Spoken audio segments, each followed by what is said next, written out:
Every story leaves something behind. A whisper, a shadow, a question that was never answered. Here, we dig through the forgotten files, the unsolved mysteries, the chilling true crimes, and the horrors people wish had stayed buried. From haunted legends to real-life nightmares, every tale is pulled straight from the horror archives. So turn down the lights, put on your headphones, and step carefully, because once a story enters the horror archives, it never truly leaves. This video contains 4 true stories from people who lived in apartment complexes, places where you share walls with strangers, and trust that whatever is on the other side of that wall belongs there. These are the stories of people who found out that trust was misplaced. The first story was sent to me by a listener from Phoenix, Arizona. It's called The Tenant in 4F Who Never Moved In. What makes this one stick with me is how simple it starts. A damp welcome mat, a hum through the wall, the kind of things you'd ignore until you can't. The first thing I noticed about apartment 4F was that the welcome mat was always damp. Not wet exactly, just damp, like morning dew that never evaporated. Even in the middle of August in Phoenix, Arizona. I moved into 4E in the spring of 2022. The Mesquite Ridge complex was one of those mid-century places that had been renovated just enough to charge modern rent, but not enough to fix the plumbing or the paper-thin walls. My unit faced the interior courtyard, which meant I got zero direct sunlight, but plenty of noise from the pool that nobody ever seemed to use. The first week, I tried to introduce myself to my neighbors. The couple in 4D were friendly. The old man in 4G waved, but never spoke. And 4F never answered. I knocked 3 separate times over those first few days. I could hear something inside, a faint hum, almost like a refrigerator running but deeper. I figured someone was in the middle of moving in and just hadn't settled yet. But then weeks passed. I never saw anyone enter or leave that apartment. No packages at the door, no sound of footsteps, just that low hum, barely perceptible through the wall we shared, and that welcome mat that was always slightly damp no matter how dry the air was. I asked the building manager, a guy named Victor who worked out of a cluttered office on the ground floor. He pulled up the unit on his computer and told me 4F was vacant, had been vacant for 3 months. I told him that didn't seem right because I could hear something running inside. He said it was probably residual from the HVAC system and that he'd send maintenance to check. Maintenance never came, or if they did, nobody told me about it. About a month in, I started noticing the smell. It wasn't rot exactly. It was more like wet clay, earthy mineral cold. It seeped under the shared wall, strongest at night when the building's heating cycled off. I stuffed a towel under the baseboard, but it didn't help. The smell wasn't coming through any gap. It was coming through the wall itself, like the drywall was sweating it. I started sleeping with my head at the opposite end of the bed, feet toward the shared wall. That's when I noticed the condensation. A thin film of moisture would appear on the wall by morning, always in the same general area, roughly at the height where someone's face would be if they were standing on the other side. One night I pressed my ear to the wall. The hum was clearer now. It wasn't mechanical. It had rhythm, a slow, patient cadence, like breathing through a long, narrow tube. I went back to Victor. He looked tired. He told me again that 4F was vacant, and that I was welcome to verify it myself. He handed me the master key. I don't know why I took it. I stood in front of 4F's door for a long time. The welcome mat squished slightly under my shoes. The hallway was empty. I unlocked the door and pushed it open. The apartment was identical in layout to mine, mirror image, but it was completely empty. No furniture, no appliances, even the kitchen counter was just bare laminate. The air was cold, much colder than it should have been, and heavy with that wet clay smell. The hum was louder in here, but I couldn't locate the source. It seemed to come from the walls themselves. I walked through the apartment slowly. Every surface was covered in a thin layer of moisture. The carpet was damp and left impressions where I stepped. I reached the bedroom and stopped. On the shared wall, my wall, there was a handprint pressed into the condensation from this side. Fingers splayed, slightly too long, slightly too narrow. And beneath it, lower, near the baseboard, there were more. Dozens, layered over each other, some old enough that the moisture had dried into faint mineral stains, others fresh enough that water still beaded at their edges. I backed out of the apartment. I locked the door. I returned the key to Victor and told him what I saw. He stared at me for a long moment and then said something I still think about. He said, "You shouldn't have gone in there. That's not what the key was for." I moved out 2 weeks later. The morning I left, I looked back at the building from the parking lot. Every window on the 4th floor was dark except 4F. There was no light inside, but the condensation on the glass had shifted.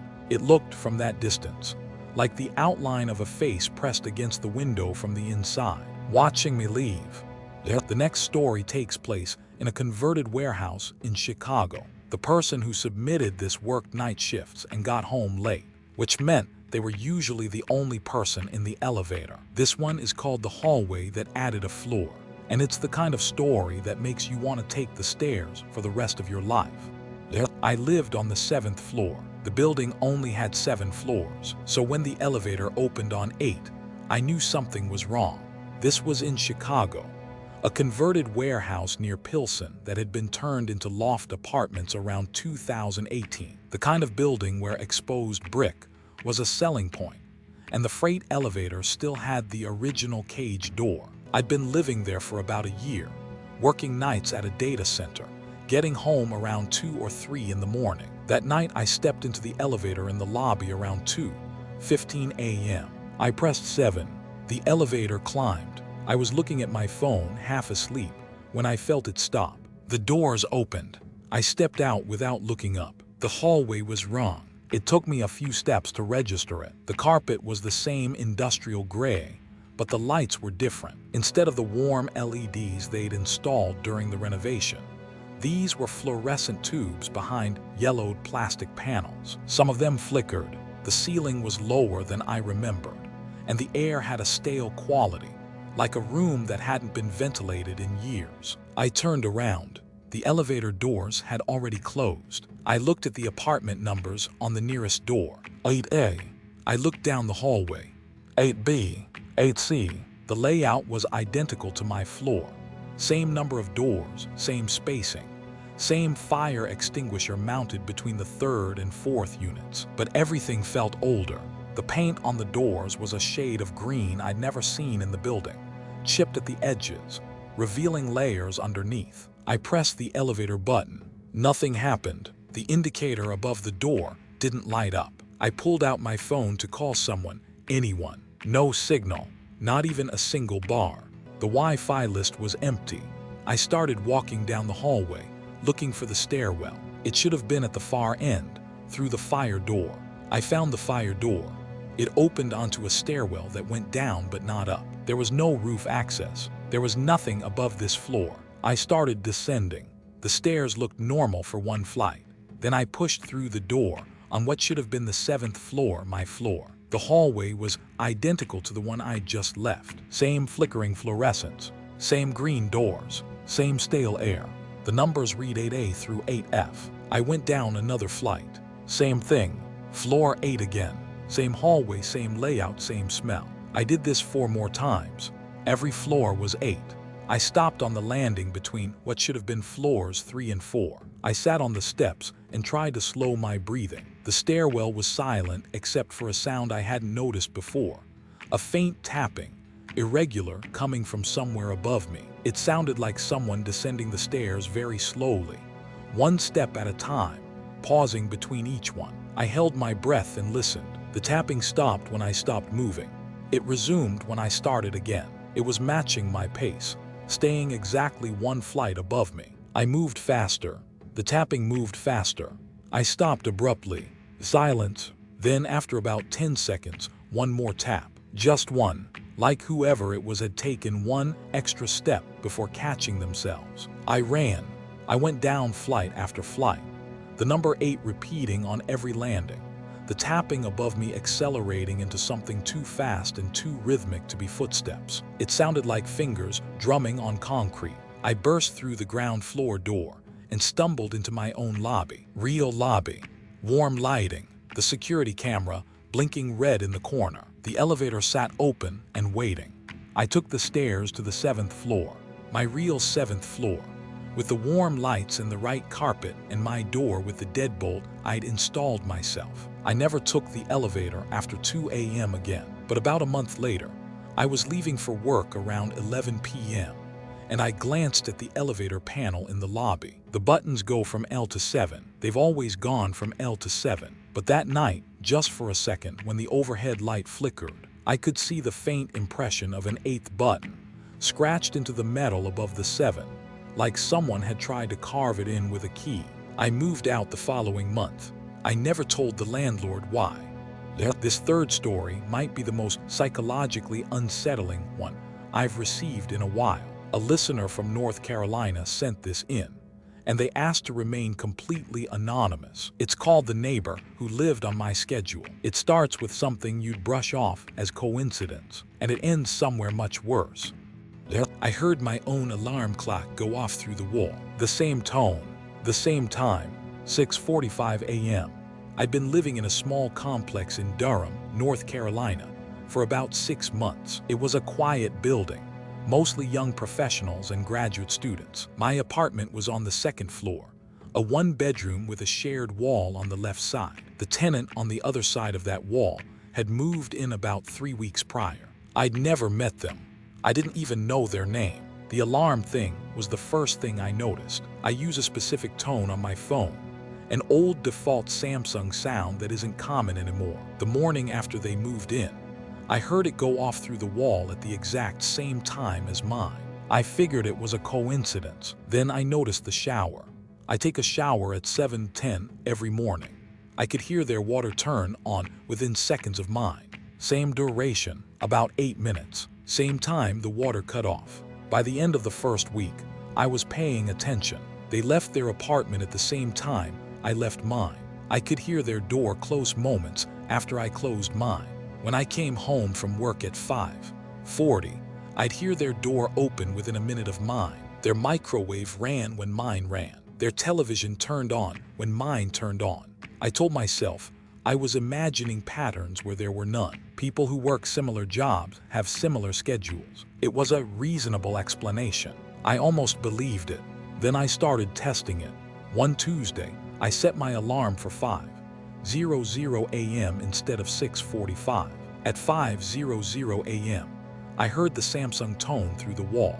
I waited 20 minutes before showering. The water on the other side turned on 20 minutes late too. I skipped cooking dinner and ordered delivery instead. No microwave sound from next door that night. On Thursday, I stayed up until 3 a.m., much later than usual. At 3 a.m., I heard their television shut off. I started doing things that had no practical reason, just to see. I turned my kitchen faucet on and off 3 times in a row.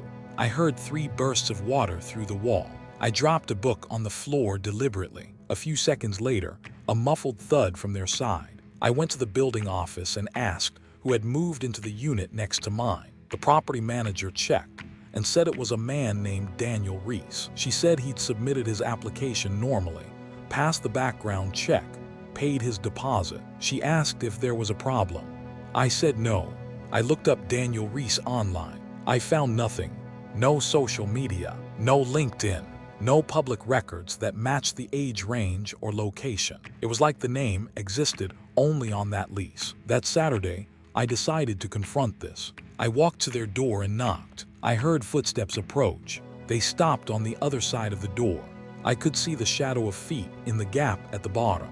I waited. They waited. I knocked again. Nothing. I said hello. No response, but the shadow didn't move. They were standing inches from the door, perfectly still. I said I just wanted to introduce myself. Silence. I stood there for nearly 2 minutes. The shadow never shifted. Then I gave up and went back to my apartment. The moment I closed my door, I heard their door open. I looked through my peephole. The hallway was empty. Their door was closed again. I hadn't heard it shut. Things escalated from there. I started hearing my own voice. Not words, not clearly, but the cadence of my speech, the rhythm and tone, murmured through the wall whenever I talked on the phone. It was like someone was practicing. One night I woke up at 2 a.m. for no reason. I lay in the dark and listened. From the other side of the wall, I heard breathing. Not just breathing, it was synchronized with mine. Inhale when I inhaled, exhale when I exhaled. I held my breath. The breathing stopped. I gasped. They gasped. I installed a camera in the hallway, one of those small ones that sticks above the doorframe. I reviewed a week of footage. Daniel Reese never appeared. Not once. No one entered or exited that apartment in 7 days. But every night between 1 and 3 a.m., my own door would shift slightly, like someone was testing the handle from the outside. The camera never caught a hand, just the handle, turning slowly, then releasing. I broke my lease and moved out. The property manager tried to charge me an early termination fee. I paid it without arguing. 3 months later, out of curiosity, I checked the building's online listing. The unit next to my old apartment was available, but so was mine. The listing for my old unit said the previous tenant had left unexpectedly. The listing for Daniel Reese's unit said it had been vacant for over a year. This last story is the one that kept me up after I read it. It was submitted by a contractor from Baltimore, someone who knows how buildings are put together, which makes what he found in his apartment that much harder to dismiss. This one is called The Apartment That Remembered Its Layout. I want you to pay attention to the details here, because the implications don't hit you all at once. They settle in slowly. The closet in the bedroom was 6 inches deeper on the inside than it should have been based on the wall behind it. I know because I measured. I'm a contractor. I do residential renovation work in the Baltimore area. And in 2021, I moved into a garden-level apartment in a complex called Briarfield Commons while I was between projects. The unit was partially below grade, meaning the bedroom and bathroom windows sat at ground level, looking out at mulch and the ankles of anyone walking by. The rent was cheap and the lease was flexible. That was all I needed. The first thing I did out of habit was walk through the apartment and check the bones of the place. The kitchen had been updated recently. New countertops over old cabinets. The bathroom had a red-tiled shower, but the grout lines were uneven. Standard budget flip work. Then I got to the bedroom closet. It was a reach-in closet with bifold doors. Normal enough, but when I stepped inside to hang my clothes, the back wall felt wrong. Not structurally, just spatially. I've spent 15 years framing walls and hanging drywall. I can feel when a measurement is off. This closet was too deep for the wall it sat in. I pulled out my tape measure. The closet interior was 28 inches deep. I went to the other side of the wall, which was the hallway to the bathroom, and measured from the hallway side drywall to the closet side drywall. 22 inches. That's a 6-inch discrepancy, even accounting for framing and drywall on both sides. That's about 2 inches unaccounted for.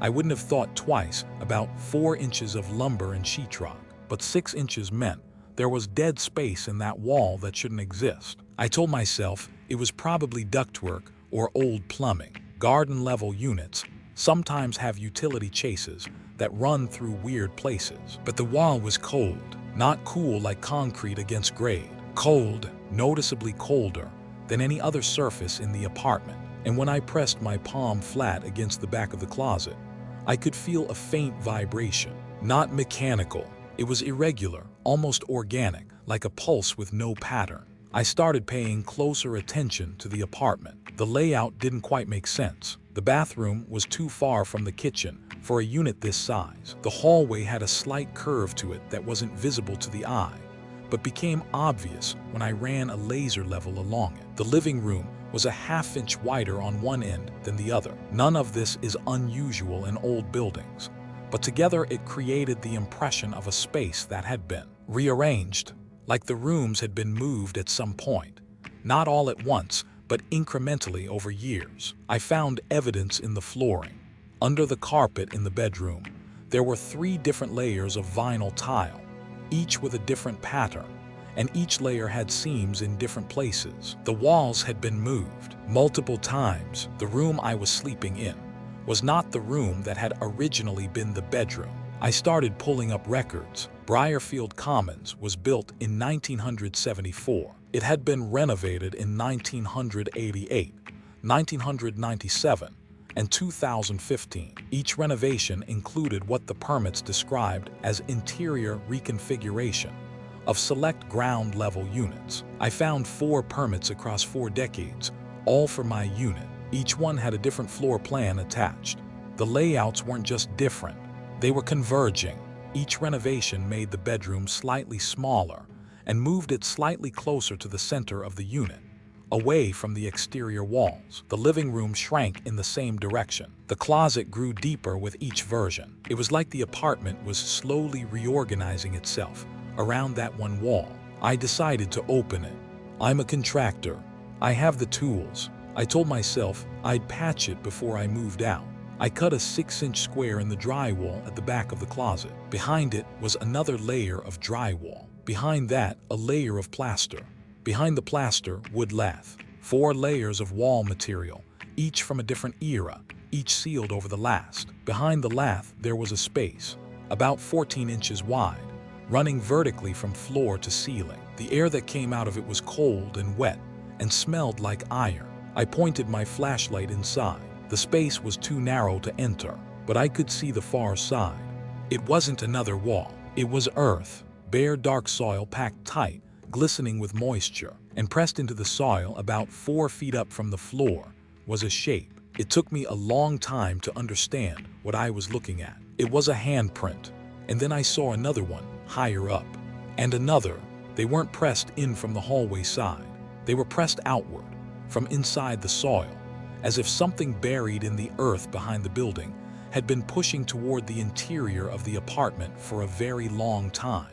And the deepest prints, the ones at the center, were only inches from breaking through. I sealed the wall that night.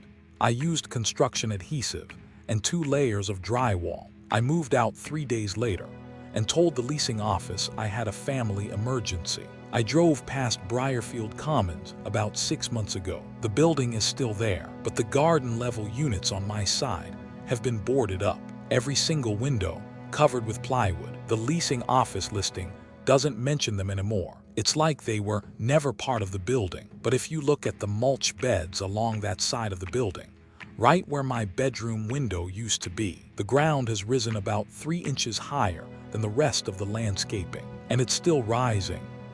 That's going to do it for this one. If you have a story you'd like to share, something that happened to you in an apartment, a rental, or anywhere else you were supposed to feel safe, send it my way.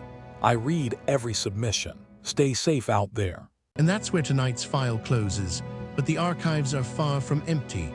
If you enjoyed this story, make sure to subscribe and join us as we uncover more horrors, mysteries, and true crimes hidden in the horror archives. Until next time, keep the lights low, keep listening, because you never know what story we'll uncover next.